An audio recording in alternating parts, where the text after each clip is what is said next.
अस्सलामुअलैकुम। एक budget review हमने प्रिपेयर किया है। वी थॉट कि उसके ऊपर एक बहुत ही नॉन टेक्निकल सा रिव्यू ऐड कर दें सो दैट जो इन्वेस्टर्स प्रोफेशनली बजट को फॉलो नहीं करते वो भी उसको समझ सकें और हम अपनी तरफ से उसमें अपनी राय दे सकें। सो जो ओवरऑल बजट के ऊपर डिस्कशन है, आई जस्ट वेरी क्विकली इससे गो थ्रू करूंगा। तो बजट में जो ज्यादा इंपॉर्टेंट चीजें हैं, एक तो फर्स्ट ऑफ ऑल जो इस बारे में डिस्कशन हो रहा है कि ये बजट है, ये इकोनॉमिक ग्रोथ को सपोर्ट करता है। उसकी वजूहात हम बजट को रिव्यू करके दो तरीकों से पिक कर सकते हैं। एक तो फर्स्ट ऑफ ऑल जो बजट में एक साइड होती है रेवेन्यू की, कि गवर्नमेंट ने क्या स्टेप्स लिए हैं अपने रेवेन्यू को बढ़ाने के लिए। उस साइड पे हम देखें तो गवर्नमेंट ने कोई बहुत ज्यादा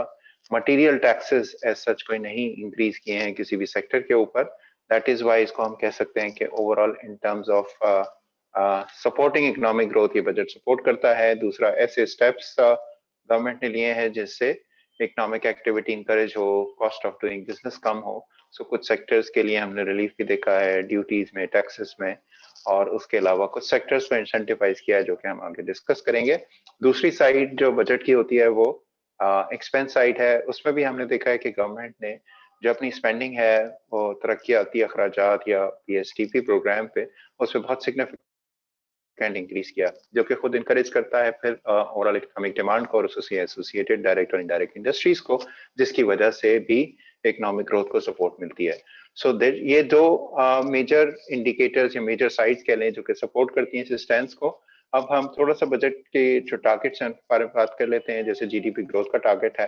अभी discuss recently past few weeks में 2021 के नंबर्स हो रहे थे कि जिसमें 4% से करीब की इकोनॉमिक ग्रोथ इकोनॉमिक सर्वे में बताई गई है, जो कि एक सरप्राइज था, प्लेजेंट सरप्राइज था। और आई थिंक उसकी वजूहत यही है कि जो during the period policy makers की तरफ से एक्शंस आए हैं, फॉर इंस्टेंस स्टेट बैंक की तरफ से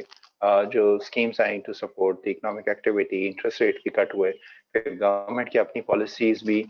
जिनका फोकस था, कंस्ट्रक्शन सेक्टर के लिए एमनेस्टी थी, इसी तरह एग्रीकल्चर सेक्टर के लिए कुछ मेजर क्रॉप्स की जो सपोर्ट प्राइसेस थी, उनकी वजह से इकोनॉमिक एक्टिविटी और अल्लाह का शुक्र है कि कोविड का इम्पैक्ट भी हमारी इकोनॉमी पे काफी लिमिटेड रहा है रिलेटिवली स्पीकिंग। सो इन सब चीजों की वजह से थोड़ा सा इकोनॉमिक मोमेंटम जो कि पिछले 10 सालों से हम, अगर आप ये जो टेबल देखें तो हमारी GDP growth is less than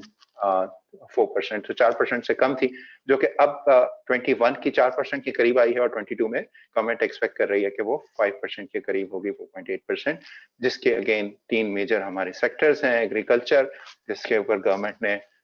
recently बात भी करनी शुरू की है और इंडिकेट भी किया है कि वो फोकस करेंगे in improving the yields of agriculture crops and live stock. दूसरा, इंडस्ट्रियल सर्विसेज के लिए कुछ स्टेप्स बजट में भी हैं, प्लस एक्सपोर्ट का फोकस गवर्नमेंट डिस्कस करती रही है through incentives during the year.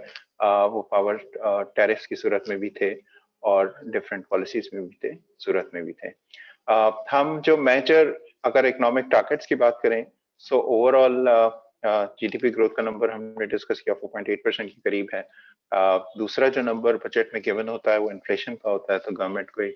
8% के करीब की इन्फ्लेशन ऑन एवरेज टारगेट कर रही है इस साल, जिसमें अगेन थोड़ा डिपेंडेंसी रहेगी, रिस्क रहेगा कि commodity prices, international commodity prices, for instance fuel या जो हम इंपोर्ट कर रहे हैं फूड, क्योंकि हमारी इन्फ्लेशन में फूड का इम्पैक्ट बहुत ज्यादा होता है। सो वो इन टारगेट्स को एड्रेस ला सकता है। दूसरी चीज जो करंट अकाउंट डेफिसिट है, वो उसी की वजह से बिकॉज ऑफ कमोडिटी प्राइसेस भी, और आहिस्ता आहिस्ता जैसे इकोनॉमी नॉर्मलाइज हो रही है,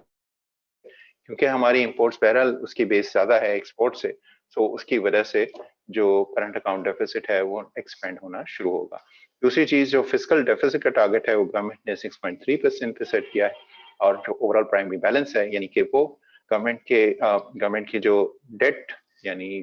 बोरिंग से रिलेटेड जो अखराजात हैं वो अगर हम निकाल दें तो प्राइमरी बैलेंस बच जाता है, यानी आमदनी और खर्चे का फर्क बगैर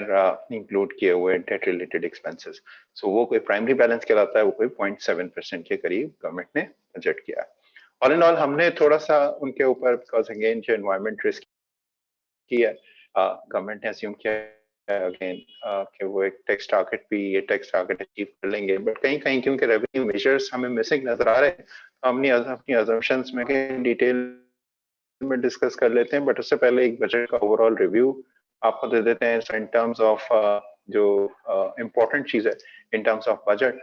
एक तो गवर्नमेंट में का वो कोई 24% ऊपर यानी 5.8 ट्रिलियन के ऊपर सेट किया है, और जो नॉन टैक्स रेवेन्यूज हैं वो कोई 22% ऊपर 2.1 ट्रिलियन के करीब है। दूसरी चीज जो इम्पोर्टेंट है वो कि इस साल गवर्नमेंट ने सब्सिडीज की मद में specially focused on power sector एक सिग्निफिकेंट इंक्रीज कोई 682 बिलियन के करीब का बजट रखा है, जो कि इंडिकेट करता है कि इस साल जो फोकस है वो पावर सेक्टर या सर्कुलर डेट की जो सर्कुलर डेट इंक्रीज हो रहा है उसके पेस को कम किया जाए, या जो पावर सेक्टर की एक्यूमुलेटेड लाइबिलिटीज हैं उनको किसी हद तक कम किया जा सके। दूसरी चीज जो एक और इम्पोर्टेंट है वो अगेन फिस्कल डेफिसिट है, जो कि इस साल गवर्नमेंट 6.3% के करीब टारगेट कर रही है। तो ये मोटे मोटे नंबर्स थे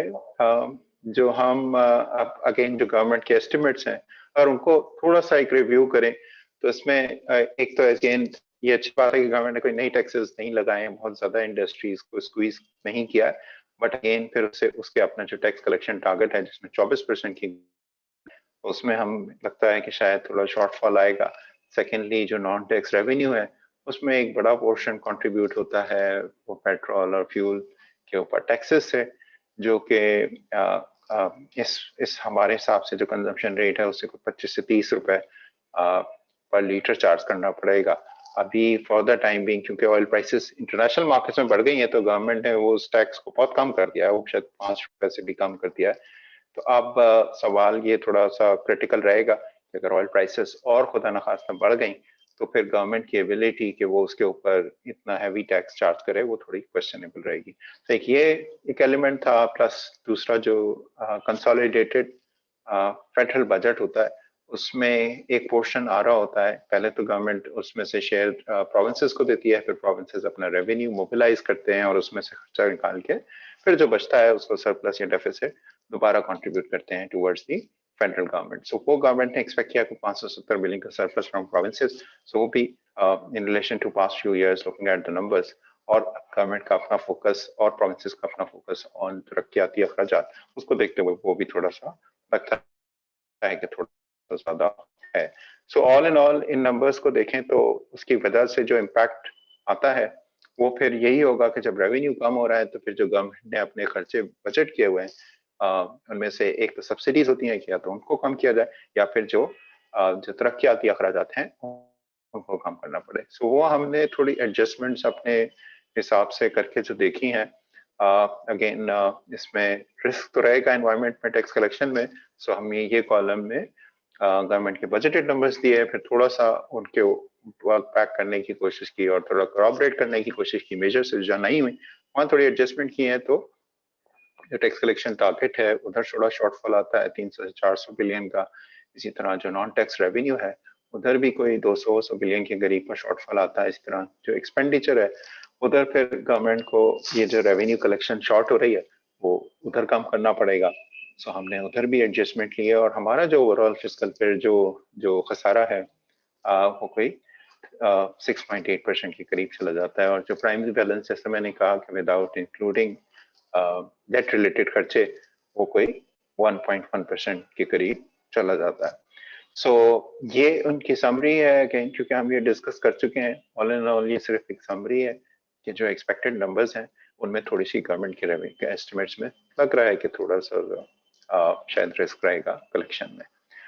दूसरा जो एरिया है वो कैपिटल मार्केट्स का है। सो कैपिटल मार्केट से रिलेटेड जो स्टेप्स हैं उनमें सीजीटी यानी कैपिटल गेन्स टैक्स जो स्टॉक मार्केट में शेयर्स या सिक्योरिटीज के ऊपर ट्रेड के ऊपर वो 15 से कम करके 12.5% कर दिया है। तो एक वेलकम स्टेप है बिकॉज हमारी जो ओवरऑल मार्केट है स्पेशली स्टॉक मार्केट वो तो वैसे ही in relation to the world बहुत छोटी सी है और इस मार्केट को फोकस करने की जरूरत है टू डेवलप इट फर्दर। इधर उससे रिलेटेड एक और मार्जिन फाइनेंसिंग ट्रांजेक्शन टैक्स है, उस पर विद होल्डिंग कम किया है। कुछ कंपनीज के लिए टर्नओवर टैक्स कम किया है, 1.5 से 1.25% किया है, specially oil and gas marketing sector के लिए भी। और जो ये रैशनलाइजेशन यानी कि ये टैक्स को कम करने से उन कंपनीज को थोड़ी सी स्पेस मिलेगी टू परफॉर्म। फिर जो फोकस है रेवेन्यू का वो रिफ्लेक्ट होगा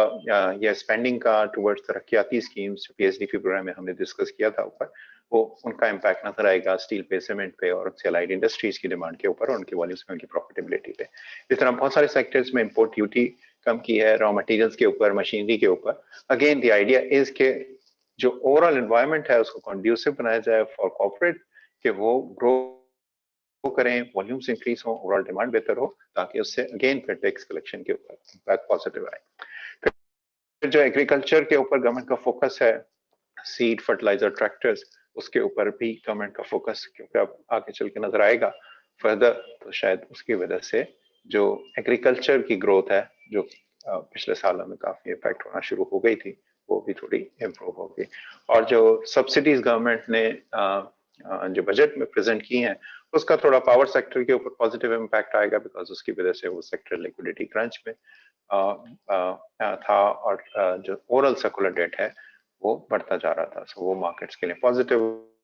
होगा, क्योंकि बहुत सारी कंपनीज पूरी energy chain in particular listed है। एक एरिया जो अभी गवर्नमेंट ने एड्रेस नहीं किया, that is gas related circular debt, जो कि एनर्जी कंपनीज को और हमारे यहाँ जो local oil and gas exploration है उसको अफेक्ट करता है, बट वी होप कि वो आगे चल के कवर होगा। दूसरा जो रिफाइनरीज हैं, अगेन क्योंकि local refineries need a lot of investment, big investment, तो उनको इंसेंटिवाइज किया है थ्रू एडिशनल टैक्सेस और उनको एक long term tax holiday offer किया है, इफ दे सब्जेक्ट टू कि वो अपनी रिफाइनरी को मॉडर्नाइज करें, अपग्रेड करें in relation to the local demand. एक और इम्पॉर्टेंट एरिया जो प्रॉपर्टी और डेट इनकम है, उसके ऊपर गवर्नमेंट की अप्रोच कंटिन्यू है पिछले सालों में, प्रॉपर्टी के ऊपर स्पेशली। सो जो प्रॉपर्टी के ऊपर 5 मिलियन तक का गेन है, वो उसके ऊपर टैक्स 2.5% से 5% कर दिया, जबकि इससे ऊपर का जो गेन है, सो अगर आपका जो कैपिटल गेन है वो कोई 5 मिलियन से ऊपर होता है, तो फिर जो नॉर्मल टैक्स रेट इन्वेस्टर्स पे एप्लीकेबल होता है यानी प्रॉपर्टी के लिए, जो स्पेशल रेट्स थे वो नहीं एप्लीकेबल होंगे, बट जो इन्वेस्टर के नॉर्मल टैक्स रेट्स हैं वो एप्लीकेबल होंगे। हाउएवर उसमें जो एज का बेनिफिट है, यानी जितनी पुरानी प्रॉपर्टी है उसके ऊपर एक सबसे एक सब्सिक्वेंट लोअर रेट चार्ज होता है, वो बेनिफिट बहरहाल रहेगा, लेकिन रेट ओवरऑल बड़े गेन्स के ऊपर गवर्नमेंट ने डायरेक्शनली बढ़ा दिया।